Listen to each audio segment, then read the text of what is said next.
मेढकों ने घोर तपस्या से भोलेनाथ से पाया तंत्र। एक बड़े तालाब में सैकड़ों मेढक रहते थे। तालाब में कोई राजा नहीं था, इसलिए एक तरह से सारे मनमौजी थे। सारे ही राजा थे, कोई किसी की सुनता नहीं, जिसकी जो मर्जी चलती वही होता। इस कारण दिन प्रतिदिन अनुशासनहीनता बढ़ती जाती थी। स्थिति धीरे धीरे नियंत्रण के बाहर होती गई, क्योंकि व्यवस्था बनाने वाला कोई था ही नहीं। उसे ठीक करने का कोई यंत्र तंत्र मंत्र किसी को नहीं सूझता था। नई पीढ़ी उत्तरदायित्व तो नहीं समझती थी। जो थोड़े बहुत होशियार मेढक निकलते थे, वे दीन दुनिया की बातें सीखकर अपना तालाब सुधारने के बजाय दूसरे तालाबों में चैन से जा बसते थे। हार कर कुछ बूढ़े मेढकों ने घोर तपस्या से भगवान शिव को प्रसन्न कर लिया और उनसे आग्रह किया कि तालाब के लिए कोई राजा भेज दे, जिससे उनके तालाब में सुख चैन स्थापित हो सके। शिव जी ने नंदी को उनकी देखभाल के लिए भेज दिया।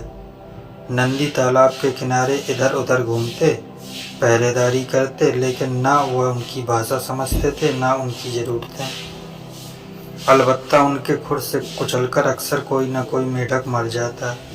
समस्या दूर होने की बजाय और भी बढ़ गई। पहले तो केवल झगड़े झंझट होते थे, लेकिन अब तो मौतें भी होने लगीं। फिर से कुछ बूढ़े मेढकों ने तपस्या से शिव जी को प्रसन्न किया और राजा को बदल देने की प्रार्थना की। शिव जी ने उनकी बात का सम्मान करते हुए नंदी को वापस बुला लिया और अपने गले के सर्प को राजा बनाकर भेज दिया। फिर क्या था, सर्प पहरेदारी करते समय एक दो मेढक चटकर जाता। मेढक उसके भोजन जो थे। मेढक बुरी तरह से परेशानी में घिर गए थे।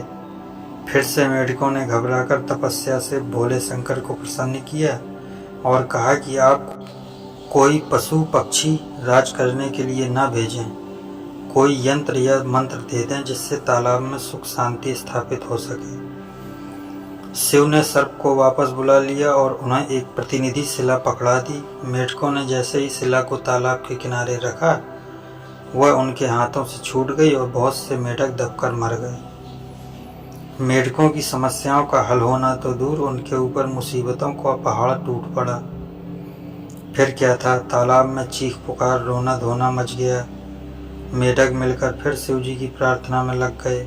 हे भगवान, आपने ही यह मुसीबत हमें दे दी, आप ही इसे दूर करें। भोले बाबा पिघल गए और शीघ्र प्रकट हो गए। मेढकों ने कहा, आपका भेजा हुआ कोई भी राजा हमारे तालाब में व्यवस्था नहीं बना पाया। समझ में नहीं आता कि हमारे कष्ट कैसे दूर होंगे। कोई यंत्र या मंत्र काम नहीं करता, आप ही बताएं हम क्या करें। शिव जी हंसे, फिर बोले, यंत्र मंत्र छोड़ो और स्वतंत्र स्थापित करो। मैं तुम्हें यही शिक्षा देना चाहता था। तुम्हें क्या चाहिए और तुम्हारे लिए क्या उपयोगी है, वह केवल तुम ही अच्छी तरह समझ सकते हो।